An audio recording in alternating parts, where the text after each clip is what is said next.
Kuwait അബാസിയയിലെ താമസ സ്ഥലത്തുണ്ടായ തീപിടുത്തത്തിൽ 4 അംഗ മലയാളി കുടുംബത്തിന് ദാരുണാന്ത്യം. ആലപ്പുഴ നീരേറ്റുപുറം സ്വദേശികളായ മാത്യൂസ് മുളയ്ക്കൽ, ഭാര്യ ലിനി എബ്രഹാം, ഇവരുടെ 2 മക്കൾ എന്നിവരാണ് ദുരന്തത്തിനിരയായത്.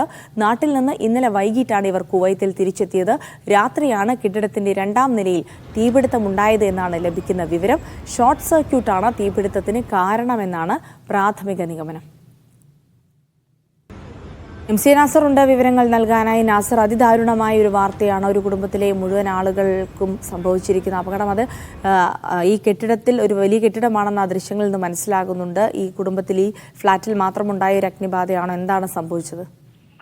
ജിൽസി, അതേ സങ്കടകരമായിട്ടുള്ള ഒരു വാർത്ത തന്നെയാണ്. നമുക്കറിയാൻ സാധിക്കും, നേരത്തെ 24 മലയാളികൾ ഉൾപ്പെടെ 49 പേർ തീപിടുത്തത്തിൽ കുവൈത്തിൽ മരണപ്പെട്ടതിന്റെ ആഘാതം വിട്ടുമാറും മുമ്പാണ് വീണ്ടും ഒരു ദുരന്തം കൂടി. അതും ഒരു മലയാളി കുടുംബം ഈ ദുരന്തത്തിൽ പെട്ടു. 4 പേരും മരണപ്പെട്ടതായിട്ടാണ് ഔദ്യോഗികമായിട്ടുള്ള വിവരം ലഭ്യമായിരിക്കുന്നത്. പിന്നെ നേരത്തെ സൂചിപ്പിച്ചതുപോലെ മാത്യൂസ് മുളയ്ക്കലും ഭാര്യ ലിനി എബ്രഹാമും അവരുടെ 2 മക്കളുമാണ്. സങ്കടകരമായിട്ടുള്ള അവസ്ഥ എന്നത് ഇവർ ഇന്നലെയാണ് നാട്ടിൽ നിന്ന് തിരിച്ചെത്തിയത്. രാത്രി ഏതാണ്ട് ഒരു 8 മണി കഴിഞ്ഞിട്ടാണ് ഈ തീപിടുത്തം ഉണ്ടായതെന്നാണ് ലഭ്യമാകുന്ന വിവരം. പക്ഷേ ഈ തീപിടുത്തം പുറത്തേക്ക് മറ്റ് ഫ്ളാറ്റുകളിലുള്ളവർ അറിയുമ്പോഴേ ഒരു ഘട്ടത്തിൽ തന്നെയും പിന്നെ അകത്ത് നോക്കിയപ്പോൾ ഇവർ മരണപ്പെട്ട ഒരു അവസ്ഥയിൽ തന്നെ ആയിരുന്നു എന്നുകൂടിയാണ് വിവരങ്ങൾ ലഭിക്കുന്നത്. എന്തായാലും ഷോർട്ട് സർക്യൂട്ടാണ് അപകട കാരണമെന്നാണ് ഒരു വിലയിരുത്തലിൽ അധികൃതർ എത്തിച്ചേർന്നിരിക്കുന്നത്. എന്തായാലും ഇതേക്കുറിച്ചുള്ള അന്വേഷണത്തിന് ഉത്തരവിട്ടിട്ടുണ്ട്. കാരണം ഈ ചൂട് വലിയ തോതിൽ വർദ്ധിച്ച ഒരു സാഹചര്യമാണ് ഗൾഫിലുടനീളമുള്ളത്. അതിന്റെ ഒരു സാഹചര്യത്തിൽ തീപിടുത്തം ഇല്ലാതിരിക്കാനുള്ള വ്യാപകമായിട്ടുള്ള നീക്കങ്ങൾ കുവൈത്ത് ഉൾപ്പെടെ എല്ലായിടത്തും ചെയ്തുകൊണ്ടിരിക്കുന്ന ഒരു ഘട്ടത്തിൽ തന്നെയാണ് ഈ ഒരു സംഭവം, ദാരുണമായിട്ടുള്ള സംഭവം ഉണ്ടായിരിക്കുന്നത്. ജിൽസി.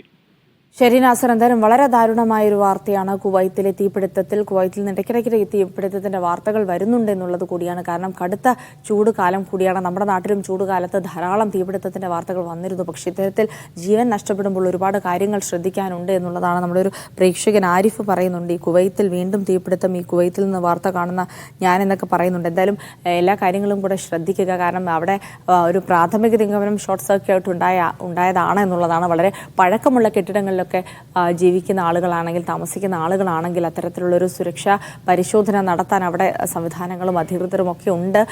നേരത്തെ തന്നെ അധികൃതർ ഇക്കാര്യത്തിലൊക്കെ വലിയ രീതിയിൽ പരിശോധനകളൊക്കെ കർശനമാക്കിയിരുന്നെങ്കിലും വീണ്ടും ഇത്തരം വാർത്തകൾ വരുന്നു. അവിടെ ജീവനുകൾ നഷ്ടപ്പെടുന്നു എന്നുള്ളത് വളരെ സങ്കടകരമായ, അതീവ ദുഃഖകരമായ വാർത്തകൾ തന്നെയാണ് വരുന്നത്. വിവരങ്ങളാണ് എന്തായാലും MC നാസർ നൽകിയത്.